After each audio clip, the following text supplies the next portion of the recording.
నమస్కారం city news కు స్వాగతం. నేను మోనిక. గ్యాస్ సరఫరా విషయంలో ప్రజలు ఆందోళన చెందకుండా చర్యలు తీసుకోవాలని సీఎం చంద్రబాబు మంత్రులకు దిశానిర్దేశం చేశారు.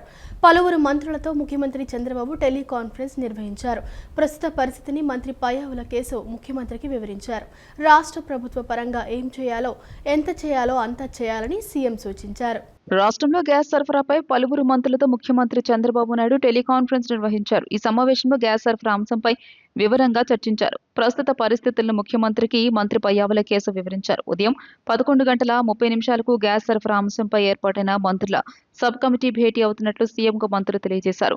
రాష్ట్ర ప్రభుత్వం వైపు నుంచి ఏం చేయాలో, ఎంత చేయాలో అంత చేయాలని ముఖ్యమంత్రి చంద్రబాబు సూచించారు. కేంద్ర ప్రభుత్వంతో సమన్వయం చేసుకుని అన్ని ఎఫర్ట్స్ పెట్టి సమస్య లేకుండా ప్రయత్నాలు చేయాలని సీఎం ఆదేశించారు. హోటళ్లు సహా భాగస్వామ్య పక్షాలతో మాట్లాడి వాస్తవ పరిస్థితికి అనుగుణంగా ప్రణాళిక రూపొందించాలని మంత్రులకు చంద్రబాబు సూచనలు ఇచ్చారు. ప్రజలు ఎలాంటి ఆందోళన చెందకుండా చూడాలని ప్రజలకు సీఎం స్పష్టమైన ఆదేశాలు జారీ చేశారు. ఈ కేబినెట్ సబ్ కమిటీలో మంత్రులు నాదెండ్ల మనోహర్, పయ్యావుల కేశవ్, అచ్చెన్నాయుడు పాల్గొన్నారు. డిప్యూటీ సీఎం పవన్ కళ్యాణ్ అల్లూరి జిల్లాలో పర్యటిస్తున్నారు. జనసేన పార్టీ 13వ ఆవిర్భావ దినోత్సవాలను గిరిపుత్రులతో కలిసి నిర్వహిస్తున్నారు. ఈ సందర్భంగా పవన్ కు గిరిజనులు ఘన స్వాగతం పలికారు. నందిగరువులో గిరిజనులతో మాటామంతి కార్యక్రమంలో పాల్గొని వారితో కలిసి భోజనం చేశారు. జనసేన పార్టీ 13వ ఆవిర్భావ దినోత్సవ కార్యక్రమాలను ఆ పార్టీ అధ్యక్షుడు ఉప ముఖ్యమంత్రి పవన్ కళ్యాణ్ గిరిజనుల మధ్య నిర్వహించారు. జనసేన ఆవిర్భావ కార్యక్రమాన్ని రాష్ట్ర వ్యాప్తంగా నిర్వహించాలని పార్టీ నిర్ణయించింది. ఈ మేరకు పాడేరు నియోజకవర్గం నందిగరువులో జరిగే కార్యక్రమంలో పవన్ కళ్యాణ్ పాల్గొన్నారు. తొలుత ఓనూరు జంక్షన్ వద్ద పార్టీ పతాకాన్ని ఆయన ఆవిష్కరించారు. ఆ తర్వాత ప్రధానమంత్రి జన్ జాతి ఆదివాసీ న్యాయ మహా అభియాన్, జాతీయ గ్రామీణ ఉపాధి హామీ తదితర పథకాల నిధులతో ఏజెన్సీ ప్రాంతంలో చేపట్టిన రోడ్ల నిర్మాణ పనులను పరిశీలించారు. ఓనూరు జంక్షన్ నుంచి నంది గరువు వరకు నిర్మించిన 2.4 కిలోమీటర్ల రహదారిని కాలినడకన పరిశీలించారు. మార్గమధ్యంలో గిరిజనులతో మమేకమయ్యారు. అనంతరం అడవి తల్లి బాట కార్యక్రమంలో నిర్మించిన రోడ్డును ప్రారంభించారు. నంది గరువులో గిరిజనులతో మాటామంతి కార్యక్రమంలో పాల్గొని వారితో కలిసి భోజనం చేశారు. ఉపాధి హామీ పథకాన్ని మోదీ ప్రభుత్వం భ్రష్టు పట్టించిందని తాజాగా ఎంజీఎన్ఆర్ఈజీఏ చట్టాన్ని రద్దు చేసి వీబీజీ గ్రామ్జీ అనే నిరుపయోగమైన చట్టాన్ని తీసుకువచ్చారని ఏపీసీసీ అధ్యక్షురాలు వైఎస్ షర్మిల మండిపడ్డారు. పేదలకు మేలు చేసే పథకాన్ని రద్దు చేసి ఆ నిధులను కాంట్రాక్టర్లకు దోచిపెట్టేందుకే కేంద్రం కొత్త చట్టాన్ని తెచ్చిందని ఆరోపించారు. గ్రామ స్వరాజ్యాన్ని వినాశనం చేసే ఈ చట్టానికి వ్యతిరేకంగా కాంగ్రెస్ చేస్తున్న పోరాటానికి ప్రజలందరూ మద్దతు తెలపాలని ఆమె పిలుపునిచ్చారు. అనకాపల్లి జిల్లా పాయకరావుపేట నియోజకవర్గ పరిధిలోని నక్కపల్లి మండలం వెదురుపాలెం గ్రామంలో ఏపీసీసీ చీఫ్ వైఎస్ షర్మిల పర్యటించారు. ఈ సందర్భంగా ఆమె ఉపాధి హామీ కూలీలతో కలిసి పనిచేస్తూ వారి సమస్యలను అడిగి తెలుసుకున్నారు. తమ గ్రామాలు న్యాయంపూడి, ఏదులపాలెం మీదుగా వెళ్లే ఆర్టీసీ బస్సులు ఆగకపోవడంతో విద్యార్థులు, మహిళలు తీవ్ర ఇబ్బందులు పడుతున్నారని గ్రామస్తులు ఆమె దృష్టికి తీసుకురాగా షర్మిల వెంటనే స్పందించారు. రచ్చబండ వేదిక నుంచి ఆర్టీసీ ఉన్నతాధికారులతో ఫోన్లో మాట్లాడి బస్సులు ఆపేలా చర్యలు తీసుకోవాలని కోరారు. అనంతరం ఆమె మీడియాతో మాట్లాడుతూ కేంద్ర రాష్ట్ర ప్రభుత్వాలపై తీవ్ర విమర్శలు గుప్పించారు. ఉపాధి హామీ పథకాన్ని మోదీ ప్రభుత్వం భ్రష్టు పట్టించిందని, తాజాగా ఎంజీఎన్ఆర్ఈజీఏ చట్టాన్ని రద్దు చేసి వీబీజీ గ్రామ్జీ అనే నిరుపయోగమైన చట్టాన్ని తీసుకువచ్చారని మండిపడ్డారు. ఈ కొత్త చట్టం వల్ల రాష్ట్రంపై 40% అంటే దాదాపు 5,000 కోట్ల రూపాయల అదనపు భారం పడుతుందని ఆవేదన వ్యక్తం చేశారు. ఇప్పటికే జగన్, చంద్రబాబుల పాలనలో ఆంధ్రప్రదేశ్ 12 లక్షల కోట్ల అప్పుల్లో ఉందని గుర్తు చేశారు.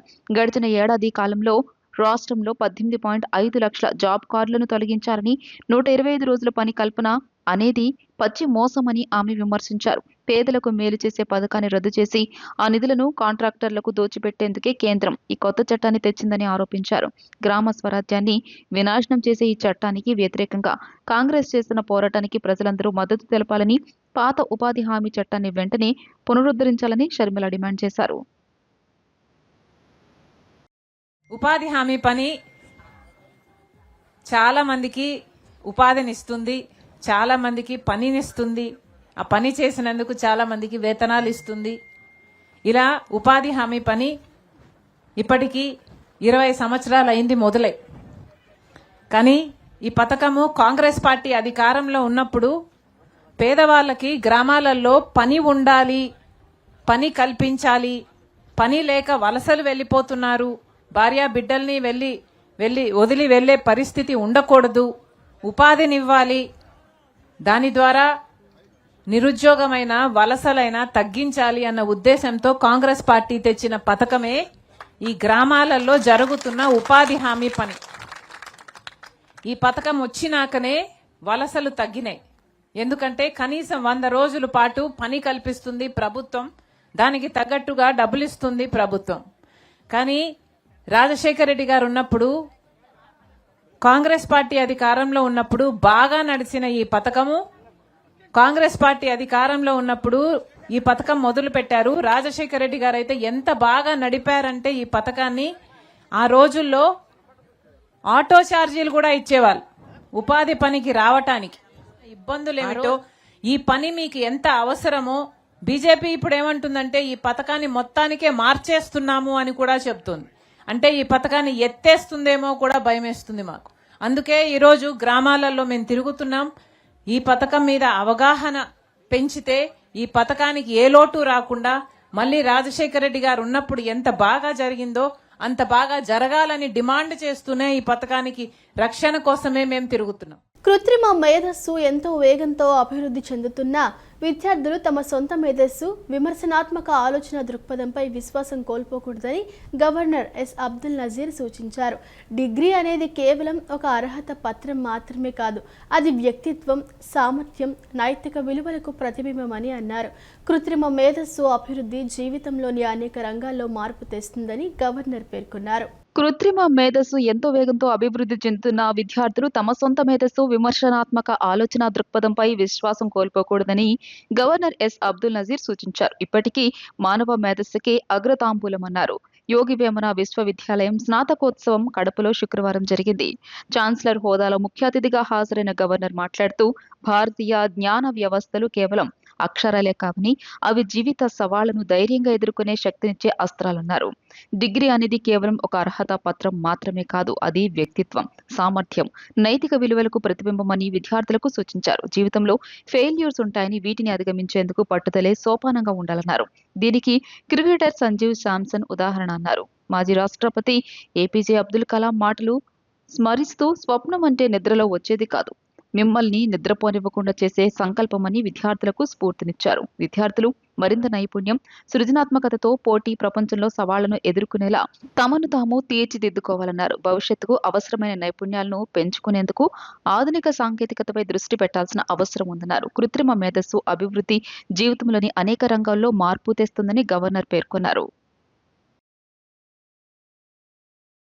It's my privilege to be amidst you all on the momentous occasion of 11th, 12th, 13th and 14th convocation of Yogi Vemana University, Kadapa.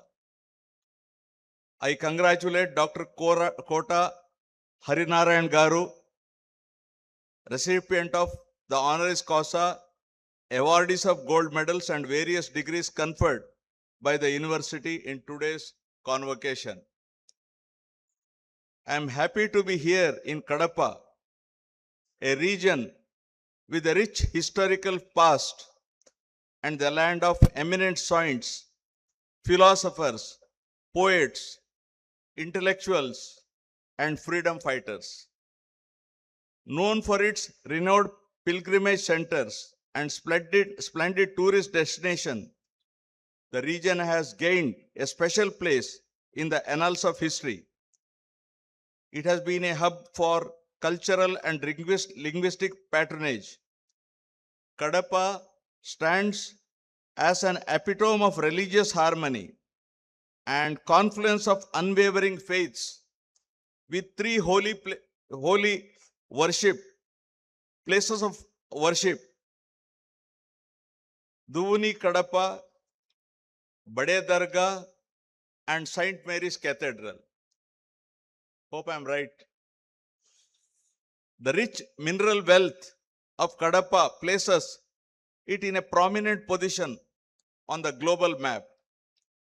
I believe that the presence of Yogi Vemana University, an institution named after the renowned poet, philosopher, and social reformer, whose immortal verses have everlasting relevance, is a true blessing and a matter of pride for all of us.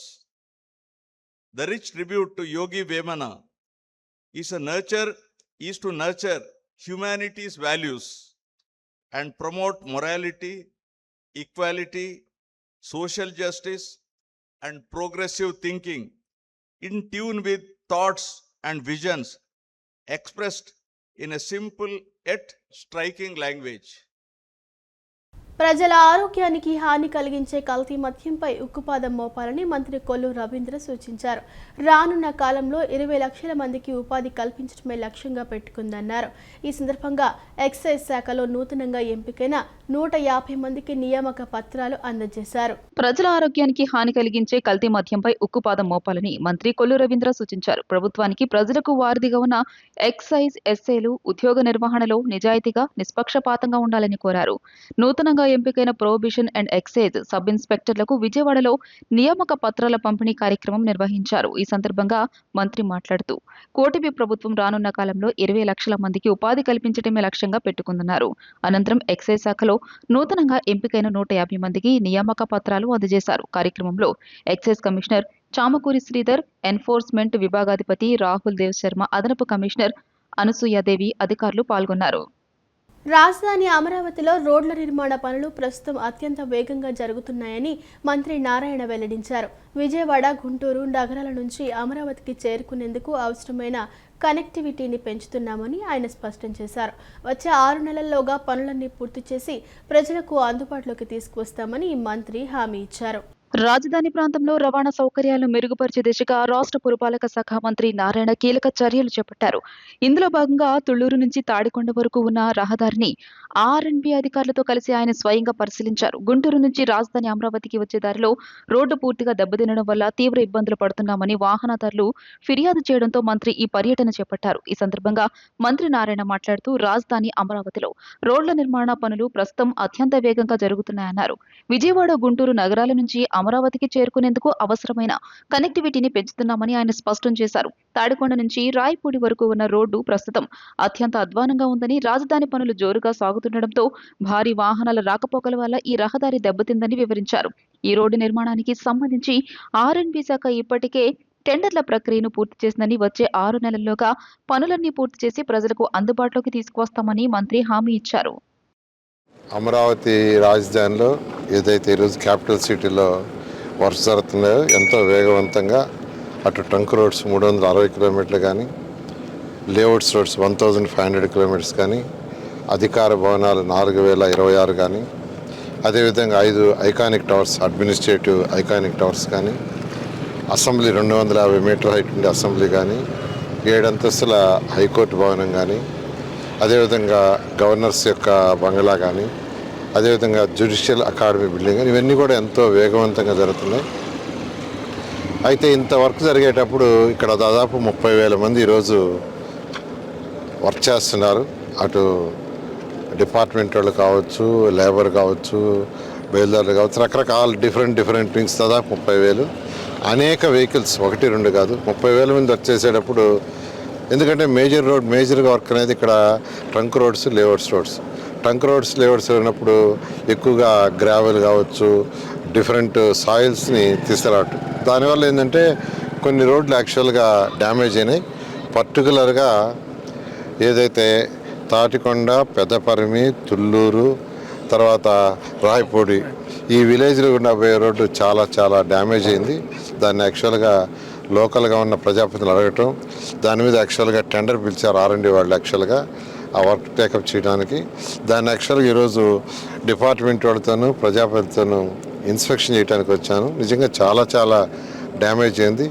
ఏదేమైనప్పటికీ ఈ వర్క్ని వీలైనంత వరకు 6 నెలల్లో పూర్తి చేసేటట్టుగా యాక్చువల్గా అధికారులతో మాట్లాడడం జరిగింది. వాళ్ళ సెక్రటరీ గారితో కూడా మాట్లాడాము, వాళ్ళ హెచ్ఓడీలతో కూడా మాట్లాడాము, ఆర్ఎండ్బి వాళ్ళతో. దీన్ని వీలైనంత వరకు 6 నెలల్లో పూర్తి చేసి ఎటువంటి ఇబ్బంది లేకుండా చేయడం జరుగుతుంది. రైతు కుటుంబం నుండి వచ్చిన ముఖ్యమంత్రి చంద్రబాబు కృష్ణా జిల్లా గన్నవరం మండలం సూరంపల్లిలో ఓ రైతు బిడ్డల పంట పొలాల తిరుగుతూ రైతులను కలుస్తూ గడిపారు. డ్రోన్తో విత్తనాలు చల్లుతున్న యువ రైతు తోట వడ్డీ కాసులను ప్రత్యేకంగా అభినందించారు. డ్రోన్లో విత్తనాలు పోయటం, అది సాళ్లల్లో తిరుగుతూ విత్తనాలు పొలంలో వదిలే విధానం స్వయంగా పరిశీలించారు. ముఖ్యమంత్రి చంద్రబాబు శుక్రవారం ఓ రైతు బిడ్డల పంట పొలాల్లో తిరుగుతూ రైతులను కలుస్తూ గడిపారు. అన్నదాత సుఖీభవ కార్యక్రమం కోసం కృష్ణా జిల్లా గన్నవరం మండలం సూరంపల్లి గ్రామానికి వచ్చిన ఆయన అక్కడి రైతులను పలకరించారు. తాను ఎంతగానో ప్రోత్సహించే నీటి భద్రత, అగ్రిటెక్ వంటి విధానాలు అక్కడ అవలంబించడం చూసి ముచ్చటపడ్డారు. వారి పనిలో తాను కూడా ఓ చేయేసి రైతులతో మాటామంతి సాగించారు. ముఖ్యంగా యువ రైతులు టెక్నాలజీని అందిపుచ్చుకుంటున్న తీరును అభినందించారు. డ్రోన్తో విత్తనాలు చల్లుతున్న యువ రైతు తోట వడ్డీ కాసులను ప్రత్యేకంగా అభినందించారు. డ్రోన్లో విత్తనాలు పోయడం, అది సాళ్లలో తిరుగుతూ విత్తనాలు పొలంలో పదిలే విధానం స్వయంగా పరిశీలించారు. ఈ క్రమంలోనే సీఎం కొద్దిసేపు డ్రోన్ ఆపరేట్ చేశారు. దీనికి ఎంత ఖర్చు అవుతుంది, ఎంత సమయం పడుతుంది, ఎంతమంది కూలీలు అవసరమవుతారు, ఫలితం ఎలా ఉంటుంది తదితర అంశాలను ఆరా తీశారు. అత్యంత తక్కువ ఖర్చుతో తక్కువ సమయంలోనే పని పూర్తవుతోందని వడ్డీ కాసులు చెప్పిన సమాధానానికి సీఎం ఆశ్చర్యం వ్యక్తం చేశారు. డ్రోన్ను పరిశీలించిన అనంతరం తులిమిల్లి లక్ష్మణరావు సాగు చేస్తున్న టమాటా తోటను సీఎం పరిశీలించారు. ఏం చదువుకున్నావు? నేను agri engineering sir. Agri engineering చేసాను. బాగా చెప్పారు. అంటే సార్ 25 ఏకర్స్ చేస్తున్నాను. 25 ఎకర్స్ చేస్తున్నాం. 3 ఎకరాలు కౌలు సార్. ఏంటి నీ ప్లానింగ్ ఏంటి? 25 ఎకరాలు ఏం చేయాలి? నేనేంటంటే మా ఫాదర్ నార్మల్ గా ఎలా పడితే అలా ఫెర్టిలైజర్స్ కానీ ఏవైనా అన్ని యూజ్ చేసేస్తున్నారు. సో నేనేంటంటే దానిలో నేను మెకనైజేషన్ యూజ్ చేయాలి. సేమ్ థింగ్ నేను దాని మినిమల్గా కెమికల్స్ అనేవి రెడ్యూస్ చేసుకుంటూ రావాలి. సో నేను నా జాబ్ అన్ని కూడా వదిలేసి 2 years నుంచి ఫార్మింగ్ లోనే ఎంత ఎక్స్పెక్ట్ చేస్తున్నావు దీంట్లో? Yielding sir. ఈల్డింగ్ అది మొత్తం ఓవరాల్ గా ప్రాఫిట్ అండ్ లాస్ నేను ఎక్స్పెక్ట్ చేసేది సార్ ఒక 3-4 lakhs సార్ ఇయర్లీ. అంటే నా ప్రాఫిట్ వచ్చేసరికి లాస్ అయితే కనుక 0 సార్. ఎందుకంటే నేను లాస్ బికాస్ ఫార్మర్ అనేవాళ్ళు లాభాన్ని ఆశించకూడదు. భూమిని నమ్ముకొని మేము వ్యవసాయం చేస్తున్నాం సార్. అంటే నేను నష్టపోకూడదు కదా. ఇప్పుడు నష్టం అనేది లాభాలే కదా. అందుకే కదా టెక్నాలజీ పెట్టింది మీకు. అంటే దీని ద్వారా నాకు వర్కౌట్ చేయమని మాట్లాడదా చెప్తా. Good, I'm very happy. ఆంధ్రప్రదేశ్లోని కూటమి ప్రభుత్వం హిందూ ధర్మ పరిరక్షణకు, దేవాలయాల అభివృద్ధికి అత్యంత ప్రాధాన్యత ఇస్తోందని టీడీపీ రాష్ట్ర ఉపాధ్యక్షులు వేమూరి ఆనంద్ సూర్య తెలిపారు. గత వైసీపీ పాలనలో జరిగిన రథాల దహనం, విగ్రహాల ధ్వంసం వంటి ఘటనలపై అప్పట్లో సరైన చర్యలు తీసుకోలేదని ఆనంద్ సూర్య విమర్శించారు. కూటమి ప్రభుత్వం ఆయా ఘటనలపై సమగ్ర విచారణ జరిపించి నిందితులకు శిక్షలు పడేలా చేస్తోందని స్పష్టం చేశారు.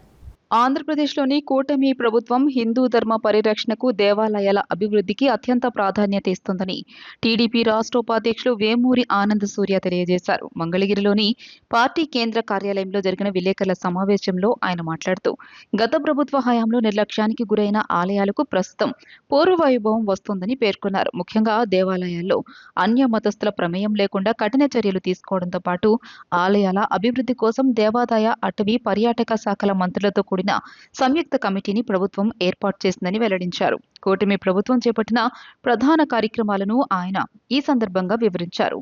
1110 ఆలయాలకు కొత్త పాలక వర్గాలను నియమించడమే కాకుండా కమిటీల్లో నాయి బ్రాహ్మణులతో పాటు అదనంగా 2 సభ్యులకు చోటు కల్పించేలా చర్యలు తీసుకున్నారు. నిరుద్యోగ వేద విద్యార్థులకు నెలకు 3,000 రూపాయల భృతి కల్పిస్తూ ధూప, దీప, నైవేద్యం పథకం కింద చిన్న ఆలయాలకు ఇచ్చే సాయాన్ని ప్రభుత్వం పెంచిందన్నారు. గత వైసీపీ పాలనలో జరిగిన రథాల దహనం, విగ్రహాల ధ్వంసం వంటి ఘటనలపై అప్పట్లో సరైన చర్యలు తీసుకోలేదని ఆనంద్ సూర్య విమర్శించారు. కూటమి ప్రభుత్వం ఆయా ఘటనలపై సమగ్ర విచారణ జరిపించి నిందితులకు శిక్షలు పడేలా చేస్తుందని స్పష్టం చేశారు. తిరుపతి 1000 కాళ్ల మండపం పునరుద్ధరణ, గోదావరి, కృష్ణా నదీ తీరాల్లో హారతుల పునరుద్ధరణ వంటి చర్యలు హిందూ ధర్మం పట్ల ముఖ్యమంత్రి చంద్రబాబు నాయుడుకి ఉన్న చిత్తశుద్ధికి నిదర్శనమని ఆయన కొనియాడారు. గత ప్రభుత్వం అంటే మీ అందరికీ తెలుసు, హిందూ మత వ్యతిరేకి జగన్మోహన్ రెడ్డి హయాంలో రథాల దహనం, ఆలయాల విధ్వంసం, దేవతామూర్తుల విగ్రహాలను నరకటం, ఇలాంటి వ్యక్తులందరినీ నిందితులు తప్పించుకోకుండా వారి మీద చర్యలు తీసుకోవటం కూడా జరుగుతున్నటువంటి విషయం. ఆలయాల్లో, పాలక వర్గాల్లో ఈ మధ్యకాలంలో బ్రాహ్మణులందరినీ కూడా తీసుకోవటం, ప్రతి ఆలయ పాలక వర్గంలో ఒక్కొక్క బ్రాహ్మణుడు ఉండేలాగా చర్యలు తీసుకోవటం, 1110 ఆలయాల్లో కొత్త పాలక వర్గాలను నియమించి ప్రతి పాలక వర్గంలో 2 సభ్యులను పెంచడానికి ప్రణాళికలు చేయటం, ఇవన్నీ కూడా హిందూ మతం ఎడల ఆంధ్ర రాష్ట్ర ముఖ్యమంత్రి గారు తీసుకునే చర్యలుకి ఒక ఉదాహరణగా నేను తెలియజేస్తున్నా. హిందూ మత అభిమానాన్ని, హిందూ మత గౌరవాన్ని, హిందువుల మనోభావాలని మరి పెంపొందించే విధంగా హిందూ భావజాలం, హిందూ మతమే కాదు, ఒక భావజాలం. హిందూ మతంలో పక్కనున్నటువంటి ప్రతి వ్యక్తికి సేవ చేసే సేవా తత్పరత కలిగినటువంటి వ్యక్తిత్వం కలగటం, ఆ వ్యక్తిత్వం పెంపొందించేలా చేయటమే యొక్క హిందూ మతం యొక్క గొప్పదనం అని ఈ సందర్భంగా కూడా నేను తెలియజేస్తాను. 12 ఏళ్ల కిందట ఇంటి పన్నులు పెంచి వాటి పెంపు సరికాదని గ్రామ సభలో అధికారులే అంగీకరించిన తర్వాత కూడా చర్యలు చేపట్టకపోవడం దారుణమని సామాజికవేత్త వేగుంట రాము, న్యాయవాది గోగినేని విజయబాబు పేర్కొన్నారు. ఎలాంటి తీర్మానం లేకుండా గ్రామ సభ నిర్వహించకుండా అమాంతం పన్నులు పెంచిన వారిపై ఎలాంటి చర్యలు తీసుకోకుండా పన్నులు చెల్లించడం లేదంటూ కుళాయిలకు డమ్మీలు వేస్తూ చెత్త సేకరణ నిలిపివేయటం చట్టవిరుద్ధమన్నారు. కృష్ణా జిల్లా హనుమాన్ జంక్షన్లో సామాజికవేత్త వేగుంటరాము, న్యాయవాది గోగినేని విజయబాబు విలేకరులతో సమావేశం నిర్వహించారు.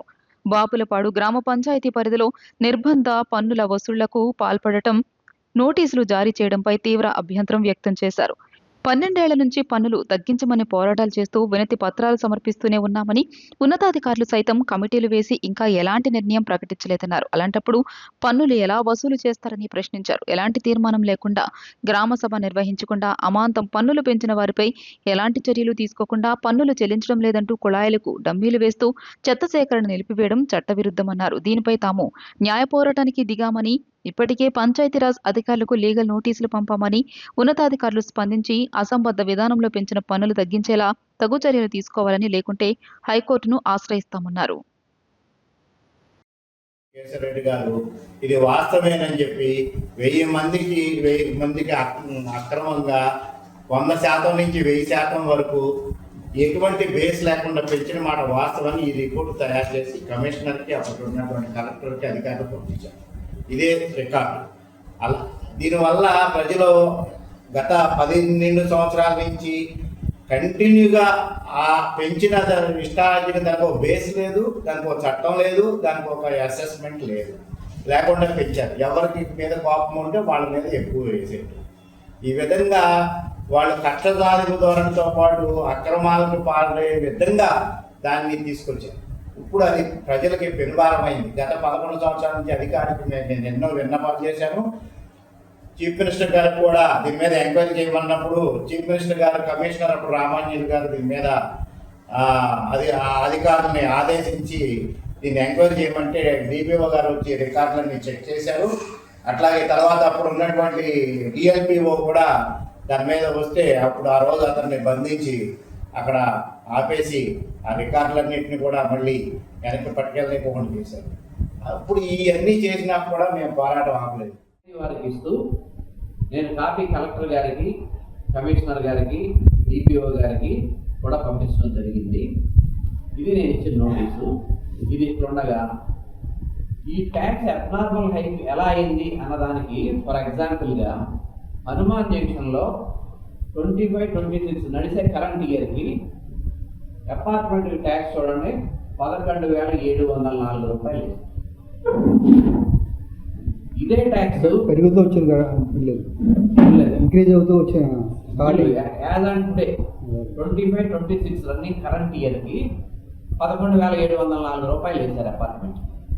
ఇది పంచాయతీ, మన మేజర్ పంచాయతీ అట్లీస్ట్. ఇదే పన్ను మున్సిపాలిటీలో, మంగళగిరి మున్సిపాలిటీలో 1800 స్క్వేర్ ఫీట్ అపార్ట్మెంట్కి ట్యాక్స్ 4,500. విజయవాడలో 1300 స్క్వేర్ ఫీట్ ఉన్న అపార్ట్మెంట్కి ట్యాక్స్ 4,300. ఒక మున్సిపాలిటీలోనే 1800 స్క్వేర్ ఫీట్ అపార్ట్మెంట్కి 4,500 ట్యాక్స్ ఉంటే హనుమాన్ జంక్షన్లో 1000 స్క్వేర్ ఫీట్, 600 స్క్వేర్ ఫీట్ కూడా 10,000. కృష్ణా జిల్లా గన్నవరం నియోజకవర్గంలోని ఉంగుటూరు మండలం ఇందుపల్లిలో జియో టవర్ బ్యాటరీల దొంగతనానికి ప్రయత్నించిన ముఠాను టవర్ యాజమాన్యం చాకచక్యంగా పట్టుకుంది. అర్ధరాత్రి 1 గంట సమయంలో జియో టవర్ రూమ్ తాళాలు పగలగొట్టిన దొంగలు లోపల ఉన్న బ్యాటరీలను దొంగిలించడానికి ప్రయత్నించారు. ఆ సమయంలో బ్యాటరీలను బయటకు తీసుకువస్తుండగా గమనించిన స్థానికులు కేకలు వేయడంతో దొంగలు భయపడి అక్కడి నుండి పరారయ్యారు. అయితే వారు వదిలి వెళ్లిన బ్యాటరీల కోసం మళ్లీ వస్తారని భావించిన టవర్ యాజమాన్యం అక్కడ నిఘా ఉంచింది. సరిగ్గా తెల్లవారుజామున 5 గంటల సమయంలో దొంగలు తిరిగి వచ్చి ఆ బ్యాటరీలను తరలించేందుకు ప్రయత్నించగా యాజమాన్యం వారిని రెడ్ హ్యాండెడ్గా పట్టుకుంది. వెంటనే ఉంగుటూరు పోలీసులకు సమాచారం అందించగా వారు ఘటనా స్థలానికి చేరుకుని దొంగలను అదుపులోకి తీసుకున్నారు. ప్రస్తుతం పోలీసులు కేసు నమోదు చేసి పూర్తి వివరాలు సేకరిస్తున్నారు. కృష్ణా జిల్లా గన్నవరం నియోజకవర్గంలో చోరీ జరిగింది. ఉంగుటూరు మండలం ఇందుపల్లి గ్రామానికి చెందిన వెనిగళ్ల మరుత్వతి అనే వృద్ధురాలు ఇంట్లో ఒంటరిగా నివసిస్తున్నారు. ఆమె కుమార్తెకు వివాహమై విజయవాడలో ఉంటుండడంతో మరుద్వతి ఒక్కరే గ్రామంలో ఉంటున్నారు. దీనిని అదునుగా తీసుకున్న గుర్తు తెలియని దుండగులు ఆమెపై దాడి చేసి గొంతునులిమి చంపే ప్రయత్నం చేశారు. అనంతరం ఆమె మెడలోని 2.5 కాసుల బంగారు గొలుసును అపహరించి పరారయ్యారు. బాధితురాలు జరిగిన విషయాన్ని తన కుమార్తెకు తెలియజేయడంతో ఈ దారుణం వెలుగులోకి వచ్చింది. సమాచారం అందుకున్న కుటుంబ సభ్యులు ఉంగుటూరు పోలీస్ స్టేషన్లో ఫిర్యాదు చేశారు. నేనేమో ఈ తలుపు వేసి మంచం మీద పడుకుందాంలే అని అప్పటికే మరి ఆ తలుపు వేయలే. ఆ తలుపు పడుకోపోయేటప్పుడు వేస్తా. మరి అక్కడే కూర్చున్నాడో ఈ గదిలోకి వచ్చాడో ఆ గదిలోనే కూర్చున్నాడు. ఆ గదిలో లైట్ వేసి చూస్తేంది ఎప్పుడు వెలిగే లైటు, ఇదేంటి తెల్లగా లైట్ వెలిగేది, బెడ్ లైట్ వెలగలేదు అనుకున్నాను. అప్పటికే ఆ గదిలోకి పోయి ఉంటాడా. ఎట్లా పేక పట్టుకున్నాడా? పేక పట్టుకున్నాడా? ఇట్లా అన్నాడయ్యా. చేతులు మెల్ల గొలుసు ఉంది, ఆ గొలుసు అడిగి దక్కింది. ఏమంటే నేను మరి కళ్ళతోడు కదా అని కళ్ళతోటి చేద్దాం ముచ్చుకున్నా, అది తీసాడు. ఎడిపోయాడో తెలవదు, అదే పోయి ఉంటాడు. ఇట్లా నేనేం చేశాను, అమ్మో ఎవడో వచ్చాడు రంగారావు వాళ్ళేమో తలుపేసి పడుకున్నారు. మరి వాళ్ళ పిలవాలా మగాడు ఉన్నాడని నేను ఈ తలుపు తీసి నాకేమో దడ వచ్చేసింది. మెల్లిగా అడుగులు అడుగేసుకుంటే నడవలేనయ్యా. అది వచ్చుకుని అక్కడికి వెళ్ళి పడిపోయేటోడు ఇదే అంతా తల కూడా పగిలింది. ఈ వార్తలు ఇంతటితో సమాప్తం. మరో బులెటిన్తో మళ్ళీ కలుసుకుందాం. అంతవరకు సెలవు. నమస్కారం.